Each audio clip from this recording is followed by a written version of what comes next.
Man's perception of the world, however, cannot change the reality that the world is shaped and maintained by a unified multiplicity of agencies, and that the world is made up of an infinitude of interdependent entities. This reality has been known to Black and Oriental cultures and ignored by Westerners as far back as history can take us. The Black nations of antiquity, through the cultivation of the science of inducing the state of waking trance, which enables man to perceive the working of abstract principles and the hidden shaping forces of the world, were able to create a way of life systems of religion, science, philosophy, government, and economics, etc., that was capable of establishing and maintaining unity, and thus led to the creation of civilization. Unity, harmony, and order in society cannot be achieved through the making of laws by man and the policing of people's behavior. As man's life on earth is a product of the Supreme Being's creative process, every aspect of man's life is therefore controlled by the divine creative agencies. Unity and thus prosperity in society can only be achieved by man's efforts to intuit the knowledge of how the divine agencies are shaping his life, i.e., to intuit the knowledge of the divine plan. It follows logically that the divine plan would contain the knowledge of the unifying principles of the multiplicity of shaping forces of the world and of the entities making up the world. Through it, all things and events in the world were unified. Religion with science, with government, with philosophy, with medicine, and so on. Man with nature, with God, etc. It achieved this monumental accomplishment by assigning to each event, force, entity, and idea a place in space, hierarchy, rank, and time. It is the purpose of this book to give the reader a working knowledge of this system. The divine plan is presented in this book not as the museum pieces that are the delight and folly of historians, but as a system to be lived. The jab at historians was thrown both in jest and in seriousness. The fun side is dictated by the fact that they have cumulatively amassed a great deal of facts on our past, for which we must be grateful. The other side is dictated by the fact that although most historians of religious subjects know of their lack of first-hand experience of the religious phenomena they report on, it does not stop them from arrogating to themselves the aura of authoritativeness in reporting, explaining, and passing judgments.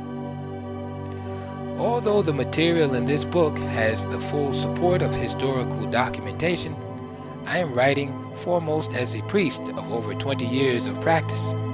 I am here presenting a practical syncretism of the best that the Kemetic, ancient Egyptian, the Dravidian, Black India, and the Canaanite, true authors of Kabbalah, religions have to offer. They were among the 6 nations that laid the foundation of civilization, but it would be folly on our part to merely document this fact and to compile and explain a list of who, when, why, and what. Would it not be a sign of intelligence to be more interested in the methods employed by them for the creation of civilization, that we may learn and apply them to its recreation? If the religious and philosophical systems of ancient civilizations were so great, why aren't we practicing them?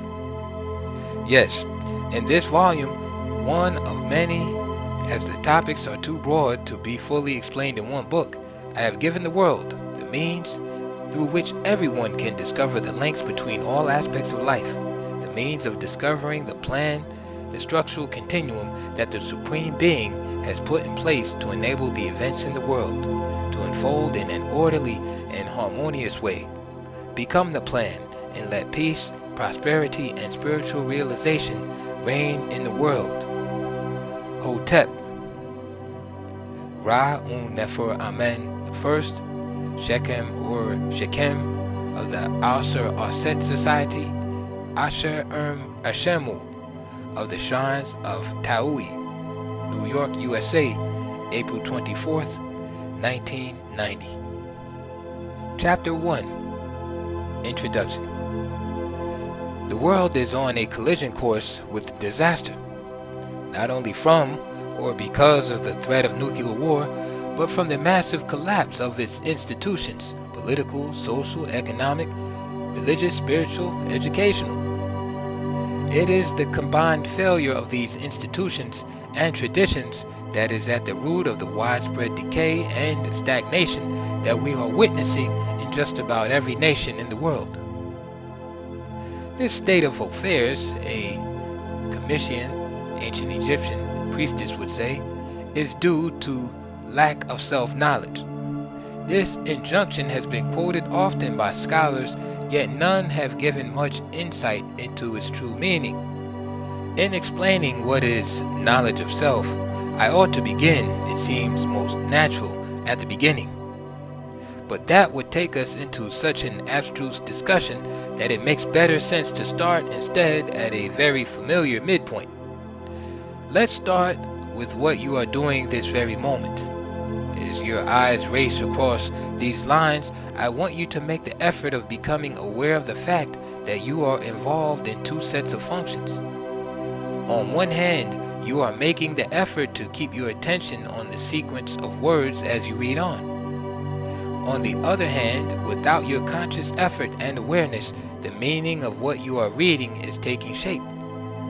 These two sets of functions are more apparent in more complex activities. While you need to think of getting up and going somewhere, you need not think of the details of the muscular activities involved in getting up itself. They are taken care of for you. When you type, dance, play an instrument, perform in a sport, drive, write, etc., you can become aware of the fact that some part of your activities is performed without conscious effort. Now, this dualization of your being into two fundamental sets of functions is the central theme of self-knowledge. One part of your being is concerned with activities that you have to direct, while the other deals with activities that occur without your attention to them. You may have noticed that I have gone to a little trouble to avoid the popular designations voluntary versus involuntary, or conscious versus subconscious behavior. We will later see why. Let us for now label them willed and automatic, respectively. It might not surprise you because you already know that great performers make poor teachers.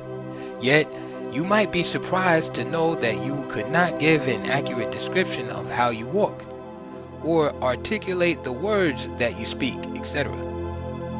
You fail for the same reasons that most great performers do as teachers.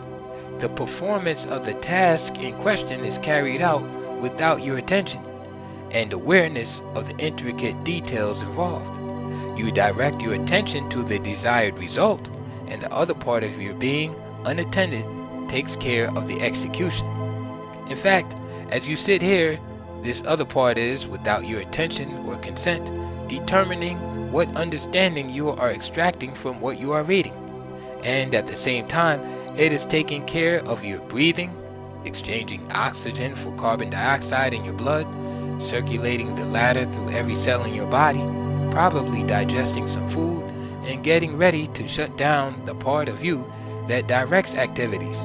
That, the automatic part of being, may have more freedom and energy to do some major repairs on your vehicle while you sleep, among many other very complicated things.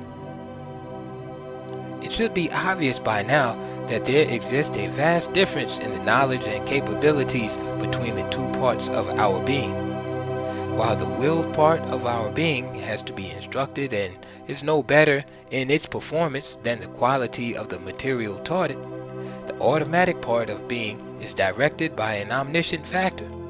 Let's realize that it directed the formation of the physical part of our being the very moment that our progenitor sperm and egg came together. What if the willed part of our being, instead of learning from the nescient will of others, learn from the omniscient being that directs the automaton within us, i.e., instead of the limited in knowledge learning from the limited in knowledge, learn from the omniscient. The answers to these questions will provide full insight into the nature of our being, the cultures we have produced, the shaping forces of our history, and explain the causes of the problems besetting mankind, and will also show definitively the way to their solutions. It is sufficient to say for now that according to African spiritual tradition, the automaton within us is in touch with all functions in the world and is capable of manipulating them. With the proper directions, we will come to see that there are three kinds of people in the world. One type inclines toward relying on the willed part of being for survival and flourishment, the second on the omniscient intelligence and the automaton, and the third on an equilibrium of both parts of being. In fact, all cultures fall into one of these categories. These three categories do not represent distinct types, but stages in the spiritual development of individuals and nations. The first stage corresponds to the polarization in the willed outer part of the being, the second in the polarization in the inner, and the third to their equilibration. We can better comprehend this if we paraphrase it as the stages of 1. Reliance on the part of being with limited knowledge and capability. 2. Reliance on the part of being with infinite knowledge and capability. And 3. The equilibrium between the two. Another paraphrase will explain further. 1. Polarization in learning from outside of ourselves, from someone else. 2. In learning from within ourselves. And 3. An equilibrium of both approaches. Further still, 1. Polarization in reliance on externals, tools, machinery, medicines, etc. 2. Polarization in reliance on internals, the power of the spirit. And 3. The equilibrium of both methods. We can begin to see which cultures shape up to which categories. The first type, polarized in the cultivation of the external part of being, corresponds fundamentally to Western man and some Orientals, while the opposite, polarized in the cultivation of the internal, corresponds to the black race and some Orientals. Success in the cultivation of both parts has only been truly achieved by the Comitians, ancient Egyptians, who for the record belong to the black race. Now we can understand why, for example, all the fundamental skills and institutions of civilization began with black nations. Kemet, ancient Egypt, Sumer, Babylon, Elam, the Harappa Valley civilization, Kush, Ethiopia, Indus Kush, Black India, and Canaan, because of their people's ability to learn from the internal part of being. With its storehouse of knowledge concerning every secret of the world, they were able to intuit 6,000 plus years ago the knowledge that forms the basis of our civilization: religion, mathematics, geometry, medicine, astronomy, writing, literature, agriculture, metallurgy, government, architecture, painting, sculpturing, algebra, science, etc. Because Western man is polarized in the cultivation of the external part of his being, he had to learn these skills from others, blacks and Orientals, who were able to learn these things intuitively. This brings us to the critical part of our introductory discourse. Underlying all the functions of the automaton within us is a program of order. The maintenance of our bodily processes in a state of order according to this program is what we call health. We will come to see that this very same program of order is in charge of regulating the social behavior of people, where it finds full expression in the social arena. There is morality, wealth, spirituality, and prosperity. True religion, we will come to see, deals with the techniques of communicating with the director of the automaton within us in order to gain access to the power, storehouse of information, and the host of shaping factors of our lives. The world is in the sorry mess that it now finds itself because the dominant culture in the world is that of the external part of being. It is not enough to say that the external part of our being does not know much about creating and maintaining order. For even if it did, it lacks the ability to generate order in the life of people. Hearing sermons and reading books, external means, on moral behavior will make you as moral as reading books on healing will heal your illnesses. The most that a book on health, for example, can do is to direct you to some means of directly influencing the automaton. Yet such information must have originated from some person's intuition.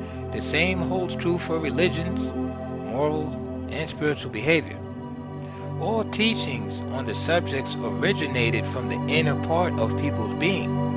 If you observe very carefully, you will see that in the religions of the dominant cultures today, people are directed outside themselves to scriptures, sermons from priests, etc., for moral and spiritual guidance. In contrast, African and some Oriental cultures direct their members within themselves, trance, for intuitive guidance for the same ends. The differences are vast. We must recall the fact that the external part of being, however lucid on a subject, lacks the power to direct the processes that shape our behavior and bodily functions. Now we can fully understand the lack of wisdom in denouncing Westerners as hypocrites for preaching doctrines of such high moral values, while their destructive acts in the world are unparalleled. The inner culture for accessing the program of order that is the shaping force of a harmonious social life, an essential prerequisite for man's spiritual growth and the flourishing of all social institutions, has been displaced by the outer culture, which is far from equal to the task, although it is long on words on the subject of spirituality. A detailed account of the history of this phenomenon is necessary for the understanding and use of the teachings in this book. But first, we must get a better grasp of the structure of the subject. The hemispheres of the brain. During the last 40 years or so, the Western scientific community has come to realize that the human brain is composed of two parts with diametrically opposed yet complementary functions. They are known as the left and the right hemispheres of the brain. To understand this subject, we must realize that underlying all mental activities are two sets of functions, one in charge of relating us and the variety of things in our environment to each other and to the whole, and the other function is in charge of separating us and the variety of things in our environment from each other. The latter function, which corresponds to the left hemisphere of the brain, enables us, for example, to distinguish between the sounds made in speaking and verbal thinking, that we will be able to speak and think verbally. The language function of the right hemisphere enables us to unify the words we perceive into phrases, these into sentences, and so on into larger units, that we will be able to comprehend what has been spoken or thought. The acts of speaking and verbal thinking are processes that occur in a series of steps, one at a time. The understanding of what is thought and said is a process that occurs in one step. Since the acts of speaking and verbal thinking are processes that occur at separate points in time, they are therefore carried out by the left hemisphere, which is in charge of all processes of segregation and differentiation. Conversely, the act of extracting the significance from a series of related units, which is carried out in one step, is under the jurisdiction of the right hemisphere, which is in charge of all functions of unification and integration. In summary, let's note that the left hemisphere of the brain is in charge of noting the differences between things, separating wholes into parts, and enabling us to deal with all sequential phenomena, wholes presented pieces at a time. This mode of thinking is popularly known as analytical, Cartesian, serial, linear, deductive, segregative, etc. The right side is in charge of noting the similarities between things and their relation to each other and the whole, thus unifying them. This mode of thinking is generally known as synthetical, holistic, congregative, etc. We must also note that the left side of the brain is extroverted and is therefore the means for their outer culture noted above.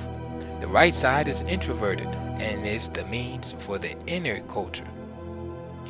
Although both functions are complementary, that is, their equal inputs are needed for every mental activity to be complete, most people have a predominance of one over the other. We all know too well of people who can generate a profusion of words, yet make little sense, or go off on tangents, etc. Too much left and too little right. On the other hand, we know of people who are not very expressive verbally, in fact, are poor communicators, yet are profound. Critical to this book is the fact that these hemispheric differences are not randomly distributed through society. Men in general are more left-sided than women, and so are members of the white race in comparison to non-whites, a well-known fact to Western psychologists. We will come to learn that hemispheric differences are shaping forces of cultural differences, and the historical events that such differences have engendered.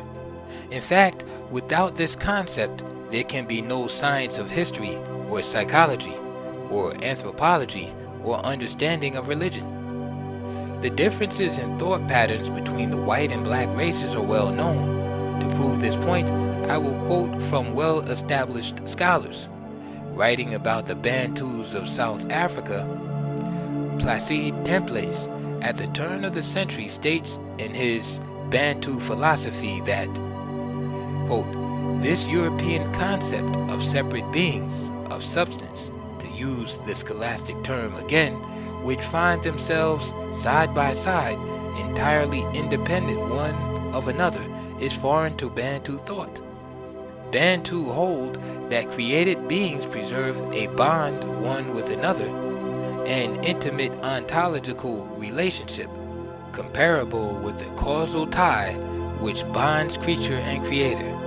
Just as Bantu ontology is opposed to the European concept of individuated things existing in themselves isolated from others, so Bantu psychology cannot conceive of man as an individual, as a force existing by itself and apart from its ontological relationships with other living beings and from its connection with animals or intimate forces around it. Writing about the same people, Jan Heinz Jan states in Muntu, when we say that the traditional African view of the world is one of extraordinary harmony, then, except for the word African, every single word in the sentence is both right and wrong. For in the first place, the traditional worldview is still alive today. Secondly, it is a question not of a worldview in the European sense, since things that are contemplated, experienced, and lived are not separable in it. Thirdly, it can be called extraordinary only in the European sense, while for the African it is entirely commonplace. And fourth, the expression harmony is entirely inadequate, since it does not indicate what parts are being harmonized, in what whole. And if we say everything is harmonized, that tells us less than ever. Jan then quotes Adebayo Adesanya, a Yoruba writer. This is not simply a coherence of fact and faith, nor of reason and traditional beliefs. nor of reason and contingent facts, but a coherence or compatibility among all disciplines. A medical theory, e.g., which contradicted a theological conclusion, was rejected as absurd, and vice versa.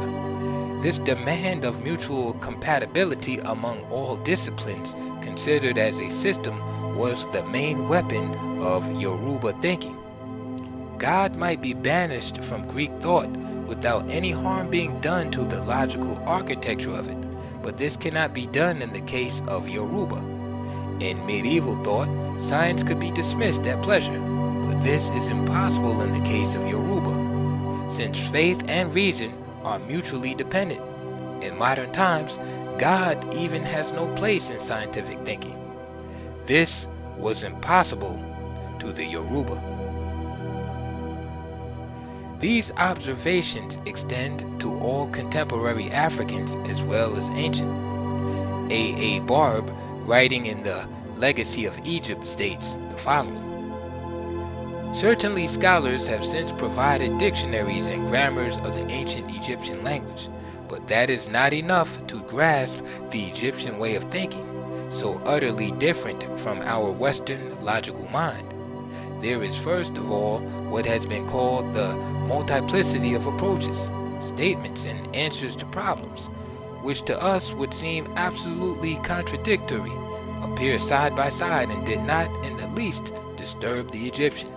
On the contrary, our own logical abstractions would probably have appeared to the Egyptian mind as an impoverishment and falsification of the fullness of significant truth. All this would lead, as a modern scholar has put it, to the impossibility of translating Egyptian thoughts into modern language, for the distinctions we cannot avoid making did not exist for the Egyptians. In speaking of the Greeks and Romans regarding their ability to comprehend Egyptian beliefs, Wallace Budge in The Gods of the Egyptians, Volume 1 states, "The evidence on the subject now available indicates that he, the Greeks, was racially incapable of appreciating the importance of such beliefs to those who held them, and that although, as in the case of the Ptolemies, he was ready to tolerate and even for state purposes to adopt them, it was impossible for him to absorb them into his life." It is important to note that these observations on the differences in thinking between whites and blacks were all made before the appearance of literature concerning the cerebral hemispheres. I could have piled up enough evidence on the subject to fill this book, but the foregoing should prove the point. The consensus of the differences between these two modes of thinking is that they each represent by and of themselves legitimate approaches, schools of thought to knowing. On one hand, this belief must be rejected on the ground that the two are complementary to each other. They are incomplete by themselves. On the other hand, we will see, as history records, that the evils arising from the unbalanced expressions of the left hemisphere far exceed in destructiveness those of the right hemisphere. While the former is responsible primarily for man's inhumanity to man and all social disharmony, the latter is responsible for stagnation in physical technology. The greatest problem arises from the fact that the greatest validators of our actions, i.e. religion and science, which are intrinsic products of right-sided cultures, are now used by predominantly left-sided cultures in the characteristic fashion of the left hemisphere. Although the left side is totally incapable of truly religious and scientific thinking, the grafting of its processes onto these subjects has gone unnoticed, due on one hand to ignorance and on the other to the military supremacy acquired by Europeans in the last 2,000 years. The results have been that scientific and religious validation has been given to false doctrines, practices, and institutions that now control the cultures of the nations dominating the world, and set the cultural trends for the others. It is important to see how this has come about. A brief definition of religion. An analysis of the word religion shows that it is to the right side of the brain what a glove is to the hand. The word is composed of the Latin prefix re, meaning again, back, plus legere, meaning tie, bind, fasten, as well as the Indo-European root leg, meaning to collect, from whence the Greek legein, and the Latin legere, meaning logic and legal. From this we can conclude that the coiners of the word religion applied it to those beliefs and practices aimed at tying people back to something with which they had originally been one and belong with by natural connectivity. The original oneness is implied by the prefix re, back again, and the natural connectivity is explicit in the root meaning law and logic. Right at the outset, we can see that in the meaning of the word itself, according to its components, religion was not thought to be opposed to reason and logics, which are the foundations of science and philosophy. More on this later. We have seen that the predominant function of the right side of the brain is a unifying or collecting or synthesizing one. Religion is therefore nothing more than one of its organized expressions. Its concern with realities existing beyond the visible is a further proof of its intrinsic relationship to the right hemisphere.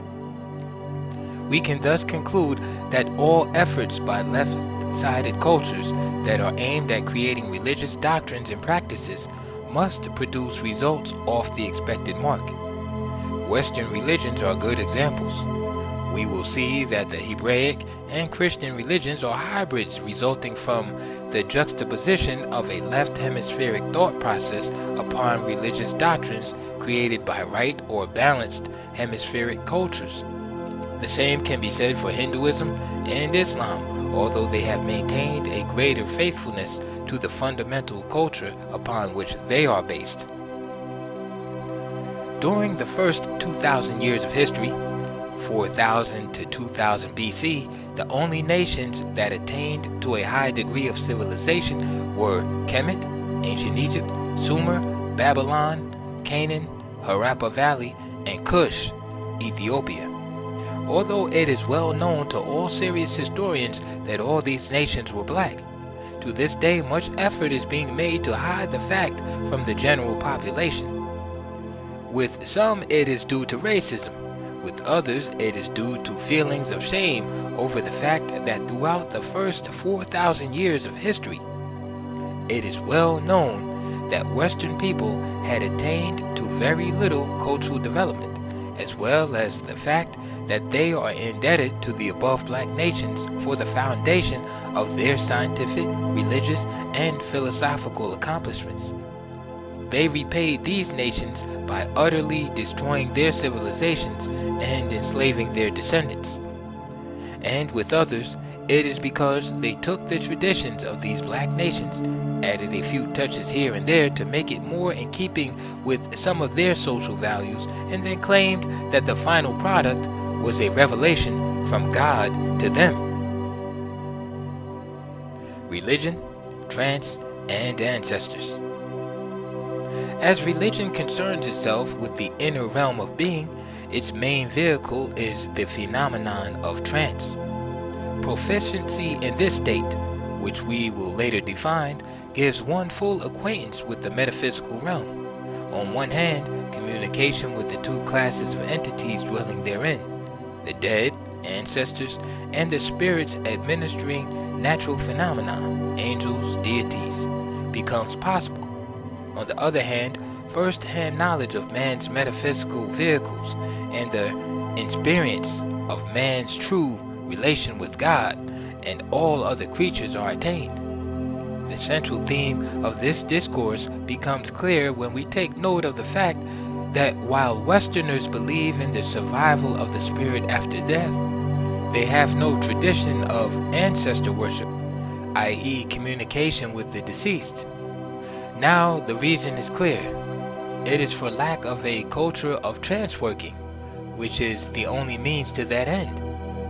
The same holds true for angels. While Western religions claim belief in their existence, these metaphysical dwellers have been banished of late to the pages of the scriptures. The ability through trance to communicate with deceased beings has led blacks to the greatest understanding of the nature of man. It has provided us with an inner empirical evidence of the immortality of man.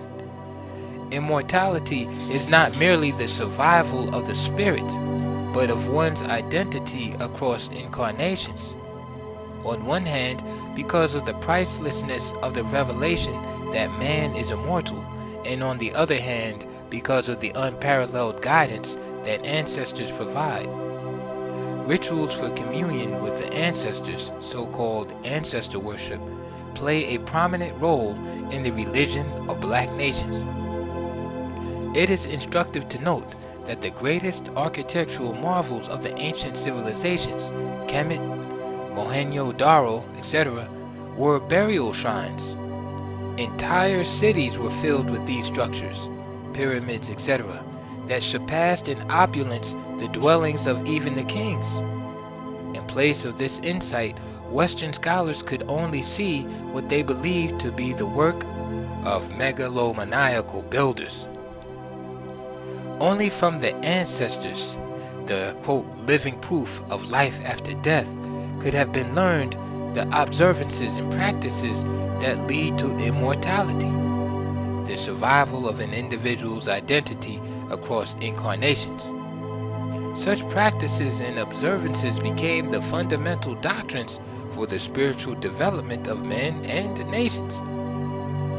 Participation in a series of African and Oriental rituals will reveal to all that women in general can attain to the trance state with greater ease and power than men. Societies that have a deep appreciation for synthetical thinking and introversion due to their right-sidedness or equilibration cannot fail then to hold in great esteem their women.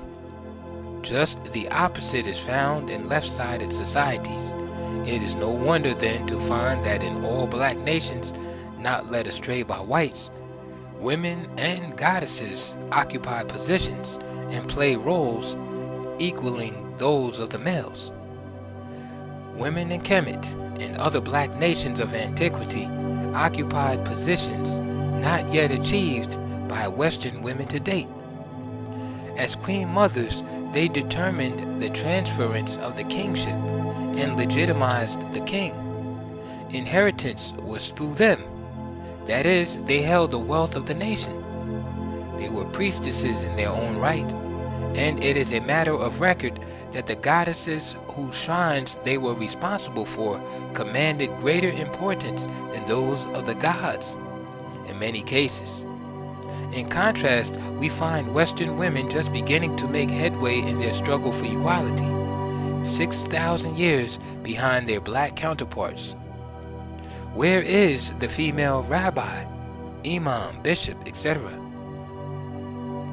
To summarize, I would like to point to the fact that what I have done is simply carry to the logical conclusion well-known facts regarding the division of the brain's function. It was not until the early part of the 1950s that Western scientists began to understand fully that the higher functions of the human brain were divided between hemispheres. Teams of surgeons, psychologists, neurologists, and biologists discovered that the two hemispheres process information regarding the same things in diametrically opposed yet complementary ways. Unfortunately, Western scientists went on to characterize the separate functions of each hemisphere by wild generalizations. The left side governs language, scientific thinking, etc., for example. Even wilder generalizations were given. The left and the right hemispheres, respectively, were said to differ from each other in that the first is intellectual, the other intuitive. Intellectual versus sensuous, secondary versus primary, Freud. Deductive versus imaginative, realistic versus impulsive, analytic versus relational, sequential versus multiple, rational versus intuitive, discursive versus eidetic, etc. There is a bit of truth in some of these statements, but they cannot be accepted without due caution and corrections. We will deal with them in later chapters. It has also been recognized that in some people the functions of the left hemisphere predominate, while in others those of the right do. Central to our discourse is the fact that the characteristics of Western culture are predominantly the productions of the left hemisphere of the brain, while the characteristics of Black and most other non-Western cultures are that of the right. Let's return to the earlier quotation from Placide Temple's book. Quote, "This European concept of separate beings or substance which find themselves side by side, entirely independent one of another, is foreign to Bantu thought." This observation, which is one of thousands, implicitly but unequivocally states that something in the European makes them quote-unquote see and postulate differences, while something in the Bantu, as well as other Africans, which includes the ancient Egyptians, makes them see and postulate unity when viewing the same reality. Again, in The Legacy of Egypt, Barb states that although Westerners are now in possession of dictionaries and grammars of the Egyptian language, they are not in a position to understand it because, quote, "the Egyptian way of thinking so utterly different from our Western logical mind," end quote. Again, one has to be obtuse not to see that what Barb refers to as the European logical mind is the predominance of the left side of the brain. Of course, the statement must be corrected to syllogistic logic, for the right side has a logical function of its own. Barb concludes by referring to the impossibility of translating Egyptian thoughts into modern language, for the distinctions we cannot avoid making did not exist for the Egyptians. It begs several questions. Why can't European thinking avoid making distinctions that do not exist for the Egyptians? Or equally valid, why cannot the Egyptians avoid unifying and synthesizing where Westerners cannot avoid segregating and analyzing? Before we answer these questions, let's dispose of the racist statement, modern. It is a tool of the theory of evolutionism that holds that the black races and their cultural expressions exemplify the primitive phase of mankind, while the white race represent the more evolved, modern. The observation made by many scholars concerning the difference in thinking between African people and Westerners can only be intelligently explained by reference to the hemispheres of the brain. If the cultural expressions of the individual nations of an entire race share the same trait, analytical for example, it can only be because their thinking is dominated by the left hemisphere. Fortunately, we don't have to speculate on the issue for the simple fact that it is well known by professionals in the area. Western scientists have long arrived at the conclusion that Western culture is predominantly left-sided and is now attempting very strongly to introduce into the school system methods that would make more use of the right hemisphere. This has been especially encouraged by the discovery that such educational methods that appeal to the right side of the brain excel greatly over those of the left.